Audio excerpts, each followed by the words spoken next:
kabarnya?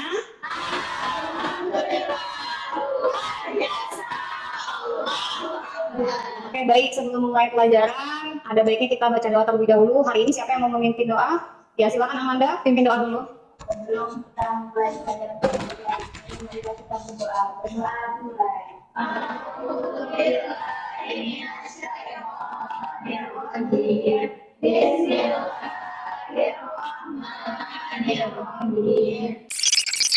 Oke, alhamdulillah. Hari ini siapa yang tidak masuk? 3 orang. Siapa aja? Putri Cairon Nisa. Putri Nisa, Putri Rotika. Kenapa? Tiga-tiganya sakit. Oh ya, mudah-mudahan cepat sembuh ya. Oke, hari ini kita masih masuk ke materi kimia unsur. Di pertemuan membahas unsur-unsur yang terakhir, yaitu pada pertemuan keempat. Ada yang masih ingat kemarin kita mau bahas apa? Unsur-unsur transisi pada periode keempat. Iya.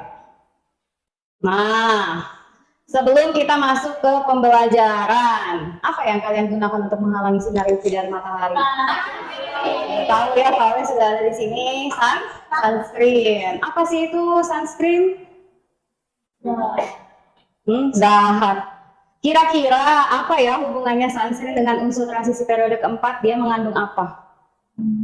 Kira-kira kalau kalian pilih sunscreen kan ada 2 tuh, ada yang chemical, ada yang physical, bahkan ada yang ketiga namanya sunscreennya yang hybrid, campuran ada antara chemical sama physical. Nah, kira-kira ada unsur apa ya di dalam sunscreen? Titanium ya, titanium oxide ya, ada titanium oxide di dalam sunscreen. Oh, ternyata tiap hari kita pakai unsur transisi periode keempat, adanya di dalam sunscreen. Hari ini quotes of the day-nya akan kita bahas unsur transisi periode keempat, Quran surah Al-Hadid. Hadid apa sih artinya? Besi. Adakah besi di unsur transisi? Ya.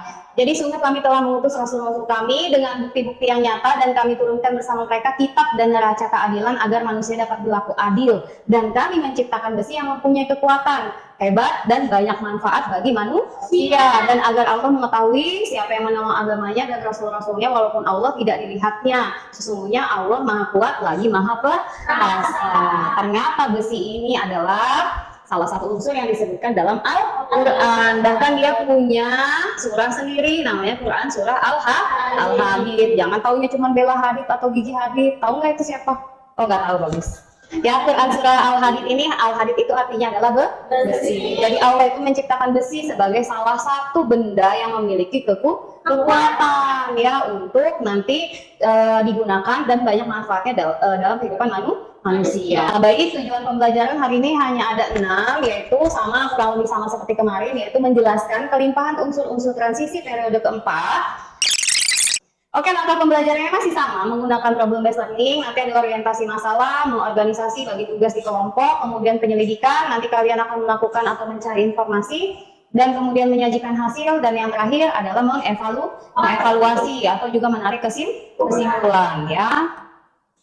Selanjutnya, seperti biasa, sebelum kita mulai pelajaran, pasti mengukur yang namanya pengetahuan awal dengan pretest ya. Semua bukunya diletakkan di bawah. Tolong dibantu. Siapa nih? Melisa. Dibantu ya. Tolong dibagikan. Waktunya seperti biasa hanya 5 menit. Hari ini ada 10 soal. Perhatikan tabel yang akan disajikan pada orientasi masalah. Di sini ada tabel rumpang atau tabel yang memang isinya tidak lengkap. Yang pertama di sini ada apa nih? Bukan. Bendanya. Pemukul. Namanya pemukul baseball ya. Bat itu biasanya digunakan kayak raket gitu nggak sih? Iya, itu namanya bat. Kalau ini tongkat ya, atau pemukul. Kemudian ini tadi apa? Ini mobil ya. Selanjutnya masih sama ya. Berlian. Ada berlian? Oh iya, ada berlian. Tapi berliannya ternyata bukan berlian asli, tapi kromium ya. Nanti kalian tinggal mengisi Bagaimana tadi pada tabel pertama dan kedua ini berbeda. Totalnya ada 7 gambar. Yang pertama adalah lambangnya apa, sumber mineral, titik leleh, titik didih, jari-jari atom, energi ionisasi, dan elektronegativitas. Dan kemudian isi juga bagaimana proses pembuatan dan manfaatnya dalam kehidupan. Kira-kira sampai sini, apakah yang di dalam tabel ini sudah dipahami apa maksudnya? Sudah dipahami apa yang harus diisi? Sudah. Oke, kalau sudah, maka selanjutnya adalah silahkan duduk bersama teman kelompoknya masing-masing dan satu orang perwakilan kelompok silahkan maju ke depan untuk mengambil LKPD dan bahan ajarnya.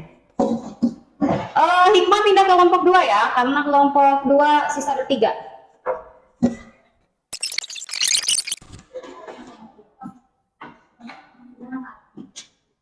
Seperti biasa, bagi tugas kelompok untuk mengisi tabel atau masalah yang telah disediakan pada LKPD. Terus nanti juga diisi pada karton yang minggu lalu masih ada kan kartonnya? Nah, jadi gunakan bagian belakang karton untuk presentasi ya. Seperti yang sebelumnya sudah saya sampaikan pada refleksi, di dalam karton cukup hanya intinya saja, tidak perlu dituliskan secara detail ya. Nanti kalian yang menjelaskannya secara detail. Baik, silakan dibagi tugasnya, diberi waktu 5 menit. Oke, baik, sudah dapat tugas kelompoknya masing-masing? Sudah ya. Sekarang kita masuk ke tahap selanjutnya karena sudah pembagian tugasnya sudah selesai, kita masuk ke tahap penyelidikan. Silakan diskusikan bersama kelompok untuk menjawab masalah yang diberikan dan istilah pada LKPD. Juga pada kartonnya mulai boleh dikerjakan ya. Waktunya hanya 10 menit, nanti dilanjutkan dengan presentasi. Presentasinya setiap kelompok diberikan jatah waktu selama 5 menit. Ya, 5 menit saja.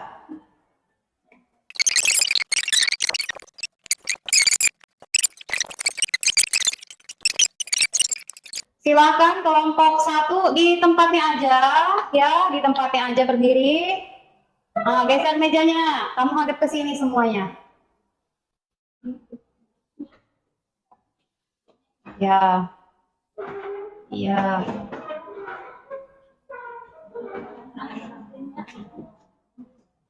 Oke, yang lain diperhatikan, jangan lupa mengisi kolom tanggapan pada lembar kerja ya.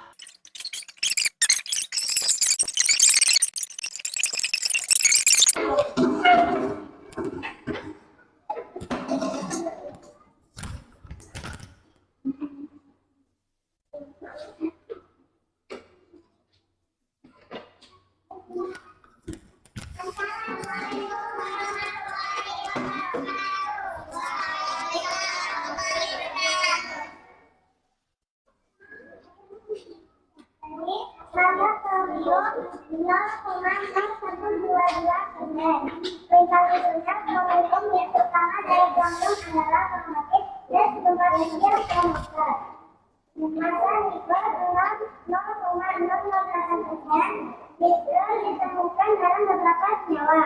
Yang pertama sebagai senyawa sulfida, magnet dan mengalir.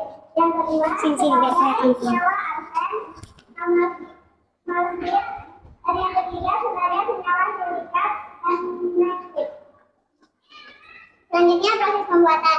Yang pertama proses pembuatan krom, yaitu CR. Logam krom dibuat menurut proses Goldschmidt dengan jalan mereduksi Cr2O3 dengan logam aluminium.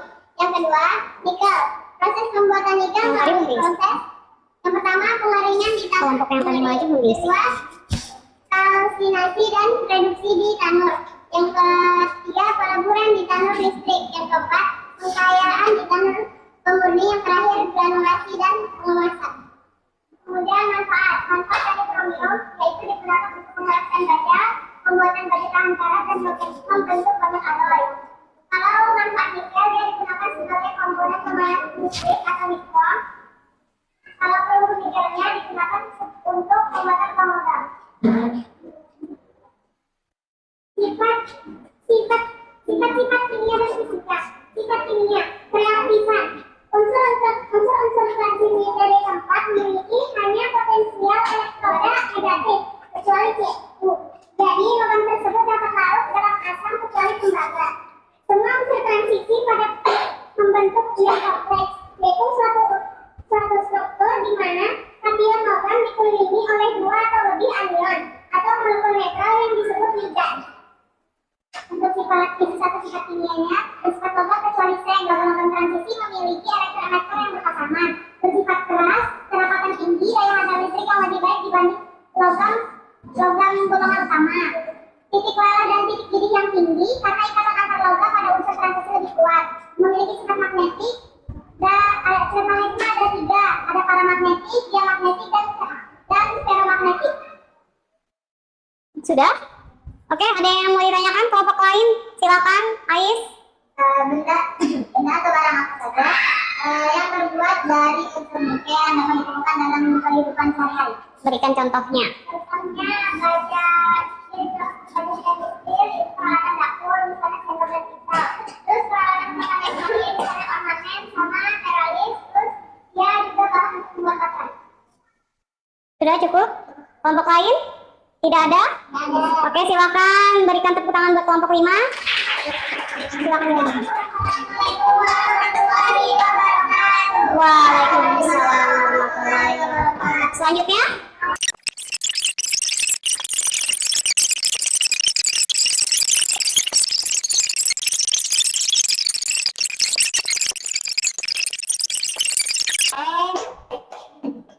Silakan duduk, Arta.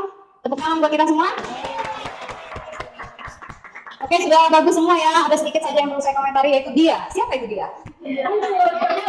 Ya, kan bisa bilang unsur tersebut, daripada unsur tersebut, bilang unsur tersebut lebih baik sebut namanya. Mangan, kemudian besi, tembaga, daripada sebut dia itu siapa gitu kan ya.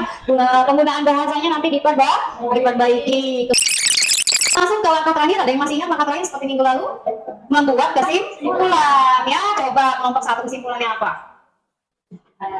Kami akan menjelaskan kelima unsur transisi peredaran melalui metode diskusi kelompok dan tugas sederhana sehingga kami bisa belajar sambil mengajar, juga mengajar sambil belajar. Ya, bagus. Kelompok 2, apa kesimpulannya? Jadi kita bisa mengetahui kalau kayak sedikit di unsur itu terdapat di dalam baja, di dalam dosa, di dalam mengarang itu terdapat musuhan yang dikarenakan itu dia bersifat untuk akan berbeda dan yang akan. Iya, bagus. Kelompok 3. Evaluasi, silakan LKPD, bahan ajar dan karton dikumpulkan ke depan dan duduk sesuai dengan tempat asalnya. Dihitung ya, 1.